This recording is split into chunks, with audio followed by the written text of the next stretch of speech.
আশা করি সবাই ভালো আছেন।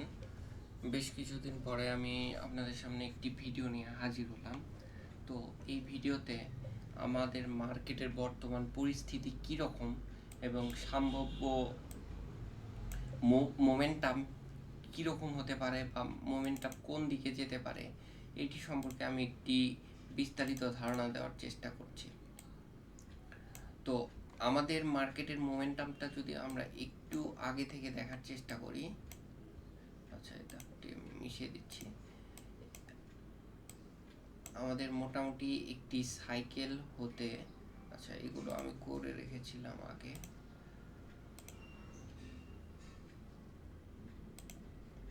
একটি সাইকেল হতে মোটামুটি 3-4 বছরের মতো সময় লাগে, সেটি এখানে দেখানো হয়েছে। এটি যদি দেখি অলমোস্ট সেম এইরকমই সময় লাগে এভারেজে। এটি একটি সাইকেল, এটি একটি সাইকেল, এটি একটি সাইকেল। তো এখানে আশা করা যায় আমাদের মার্কেটের সাইকেল এই ওয়েভ সি দ্বারা আমাদের মার্কেটের সাইকেল এখানে শেষ হয়েছে।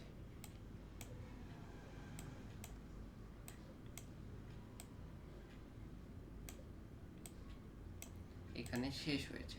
তো মার্কেটের বর্তমান পরিস্থিতি অনুযায়ী মার্কেটের সম্ভাব্য মুভমেন্টটা কোন দিকে যেতে পারে এটি আমি ইলিয়ট ওয়েভের বেসিসে আইডেন্টিফাই করার চেষ্টা করেছি।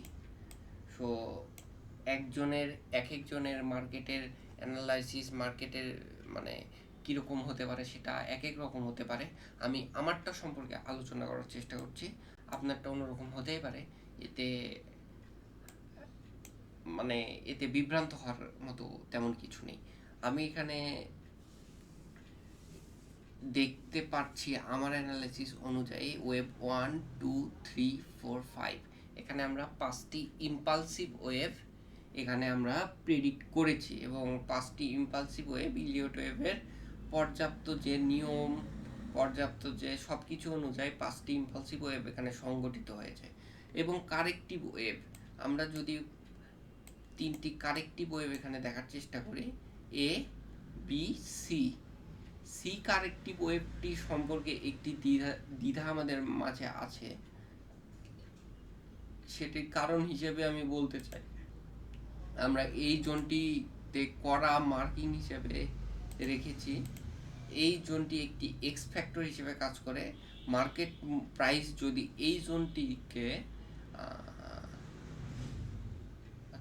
মার্কেট প্রাইস যদি এই জোনটিকে মোটামুটি একটি ভলিউমের সাথে অতিক্রম করতে পারে, তাহলে আমরা ধরব এই প্রাইসটি আমাদের ওয়েভ সি।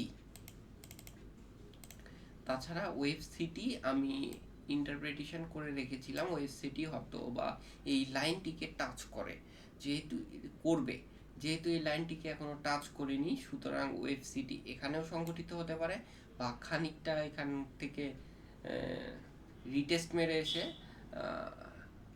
এই ব্রেকডাউনটিকে আরেকবার রিটেস্ট মেরে এসে সে ওয়েভ সিটি এইখানে কোথাও সংগঠিত হতে পারে। সুতরাং আমাদের মার্কেট মোমেন্টাম 5515 বা 5525-30-এর এই জোনটিকে আমরা করা মার্কিংয়ে রাখতে পারি। এরই মধ্যে যদি আমরা একটু ভলিউমটাকে দেখতে পাই, ভলিউমটিও যেহেতু মোটামুটিভাবে বৃদ্ধি পাচ্ছে, সুতরাং একটি সম্ভাবনা আছে ওয়েভ সিটি হয়তো এখানেই শেষ হওয়ার, যদি আমরা একটি মোটামুটি ভলিউমের সাথে এই জোনটিকে অতিক্রম করতে পারি। এই জোনটিকে অতিক্রম করতে পারলে আমাদের একটি বড় মুভমেন্টের জন্য আমরা রেডি হচ্ছি বলে আমরা ধারণা করতে পারবো। আদারওয়াইজ আমরা এই জোনটিতে আরও একটু কিছু কনসোলিডেশন করে এই জোনটিকে পর্যন্ত এসে দেন একটি বড় মুভমেন্টের দিকে অগ্রসর হব বলে আমি চিন্তা করছি। এখন আমাদের সামনে যে দুইটি পথ খোলা আছে, এখান থেকে মোটামুটি পজিটিভ ভলিউমের সাথে ব্রেকআউট করে দেন এখানে রিটেস্ট মেরে দেন একটি মুভমেন্ট, অথবা দ্বিতীয় পথটি হলো এইখান থেকে এই পর্যন্ত প্রাইস গেইন করে দেন একটি মোটামুটি মুভমেন্টের সাথে নিচে নেমে দেন একটা বড় মুভমেন্টের জন্য প্রস্তুত হতে পারি।